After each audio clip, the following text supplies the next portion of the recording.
Bonjour à tous et bienvenue sur cette capsule numéro 3 du chapitre sur l'état initial d'un système chimique. Dans cette capsule, on va s'intéresser à un système qui est constitué de gaz. Et donc, on va s'intéresser à comment fonctionner quand ce n'est pas des liquides, comme on a pu le voir dans la capsule précédente. Alors déjà, pour commencer, on va définir ce qu'est le volume molaire. Donc, à la même façon que la masse molaire correspond à la masse d'une mole d'une substance, le volume molaire d'une substance correspond au volume qu'occupe une mole de cette même substance. Et donc pour un gaz, le volume molaire, il va dépendre de la température et de la pression du gaz. Normalement, si vous avez été attentif à ce que je viens de dire, vous êtes donc interpellé par le fait que le volume molaire, il ne va dépendre que de la température et de la pression, et donc il ne dépendra pas de la nature du gaz. Donc sa valeur, elle sera la même que ce soit du dioxygène, du dioxyde de carbone, de l'hélium ou tout autre gaz. Ça, c'est très important de le savoir et de le retenir. Vous avez un volume molaire qui ne dépend que de la température et de la pression.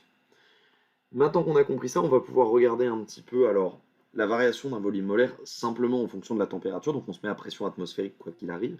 Et donc on peut constater que le volume molaire des gaz à 0 degré, il est de 22,4 litres par mol moins 1. Et le volume molaire des gaz à 20 degrés, il sera de 24 litres par mol moins 1. Ceci étant dit, maintenant, on peut donc utiliser une formule pour relier la quantité de matière au volume molaire d'un gaz. Et donc on aura que la quantité de matière sera égale au volume du gaz divisé par son volume molaire. Et donc la quantité de matière s'exprime en mol, le volume en litres et le volume molaire en litres par mol comme exprimé précédemment. Étant donné que votre volume molaire dépend de la température et de la pression, la donnée du volume molaire vous sera la plupart du temps redonnée dans les exercices pour que vous n'ayez pas à la déduire. Ou alors on vous demandera de la recalculer, auquel cas on vous donnera la quantité de matière et le volume. On va maintenant faire un exemple pour terminer. On a donc un briquet à gaz qui contient du butane liquide.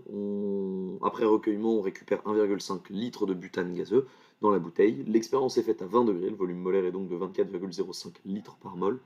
On vous demande quelle est la quantité de matière de butane dans le briquet. Donc on applique la formule. La quantité de matière est égale au volume divisé par le volume molaire. 1,5 litre divisé par 24,5 litres par mol. Et donc ça va nous faire un résultat de 6,01 fois 10 moins 2 mol de butane. J'espère que cette capsule aura été assez claire pour vous. Je vous invite à aller regarder les capsules suivantes pour compléter votre cours et à vous entraîner sur les exercices d'entraînement.